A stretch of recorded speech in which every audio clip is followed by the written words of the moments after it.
You'll each get 90 seconds to answer those questions. Hello everyone, my name is Michael Moses. I've been active in the community for the past 30 years. Many of the people in the audience already know me. So I'd like to talk about two issues concerning economic development. The first one I believe is we should move the library from California and Devon to Western Avenue, which would tell other businesses to move on Western Avenue because they would have a group of people already headed to that direction and they would help their store make a profit. The second issue concerning economic development, I'd like to talk about the TIF.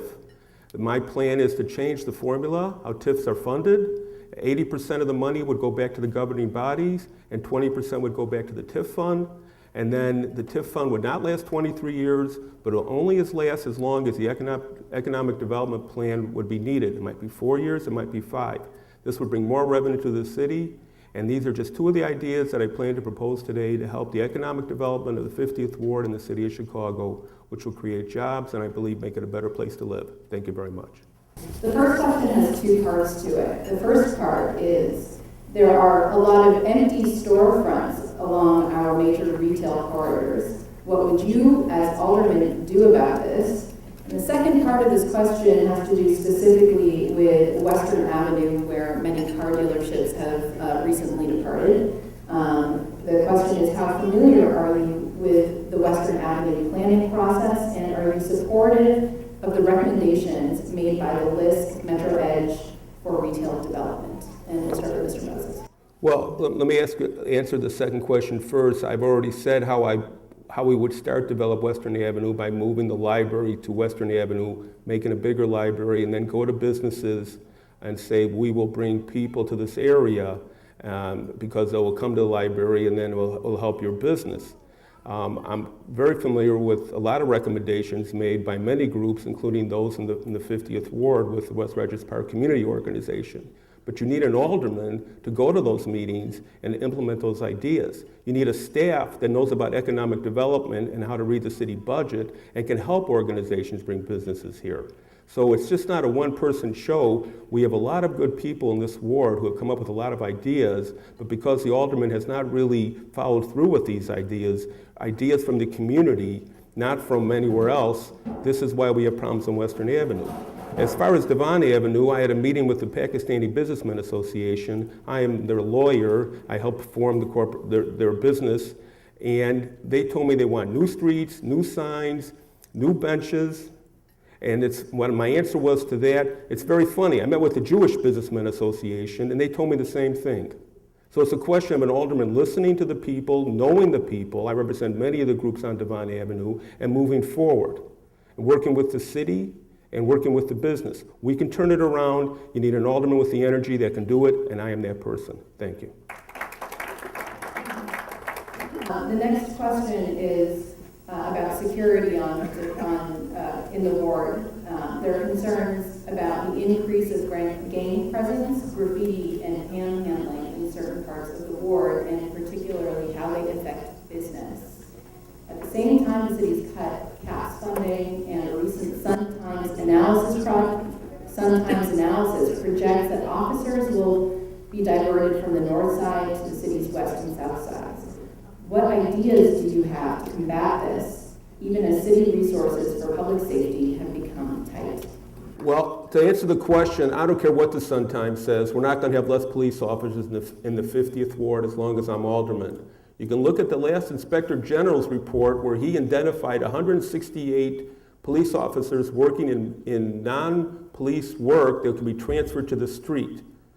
As far as the cut in caps, we have to take the cuts, which are for children, for seniors, for trial advocacy, and talk to the state's attorney's office and the attorney general office and the city of Chicago to make sure that those government agencies take over these ideas. As far as police on Devon, I've talked to businessmen. There's definitely a different view because there's a lot of people. Some people like the signs that go on Devon saying beware of people stealing chains. Other people say no, it drives away business. But the point is, everyone should work together, and as I said earlier in my other answer, it's a question of the alderman going out. Not sitting in your office and waiting for people to come to your office, but going out to the businesses, going to meetings, and talking to groups. Thank you. So the next question is, business owners say that the new parking meter system and aggressive ticketing have driven customers away. What is your solution to the perceived parking problem in your retail areas of the 50th Ward? The deal concerning the privatization of the parking meters probably has done more to destroy Devon Avenue and other business areas than any other thing in the history of Chicago. I hope this lawsuit works, but I doubt very much it will, but I hope it does. The question is what to do now. I agree, maybe we can use some spots on Western Avenue. Maybe we can use some eminent domain to get property. Maybe we can talk to business owners, but the problem is we're in a horrible situation. We're in a recession, and now people don't want to park on Devon Avenue, or the truth is, or anywhere else in the city. And when push comes to shove, when it comes down to who you should vote for Alderman, a person who signed off on that deal should not be reelected. It doesn't matter what else happened. It doesn't matter how much spiff money was given. It doesn't matter what happened anywhere else. This is destroying our community. It doesn't make sense. And as Alderman, I've said, I would not sign any proposition by the mayor unless I had at least 2 months' notice. Thank you. Question from the audience. We've been trying to open a small business in the 50th Ward for the past 6 months. We've been running into city roadblocks at every step. As Alderman, what kind of help can we expect from your office? The answer to the question is kind of funny. It's really, what is the problem? We all know that the city has cut back on personnel, and it has tried to use technology to help people start businesses and get licenses. If they've cut back too much, then they have to hire more people in that department. That's a budget question that they have to raise with the administration. If it's a question of some crazy old law or someone's not doing their job, then you call their supervisor and you say, listen, your person is not doing their job. The person should do their job, help this person out, or they should be removed from their position. We're not playing games here. We're talking about business. We're talking about people making livelihood. It's hard enough in today's economy to start up a business and get capital and get qualified workers. They have problems with the city. I will not tolerate that type of problems for anyone who wants to start a business in the 50th Ward. If it's a problem with the city, we'll cure it. If it's a problem with the personnel, we'll get rid of that person. I'm available. I'd be available at all times to help out, whether it's to go to the department and ask that question myself, or whatever it takes. Thank you.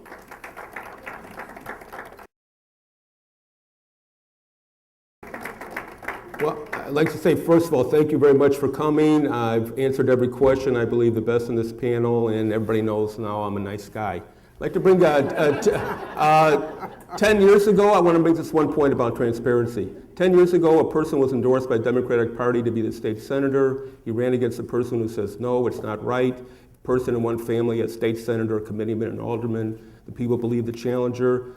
The incumbent, the organized candidate was Randy Barnett. The challenger was Ira Silverstein. Thank you very much.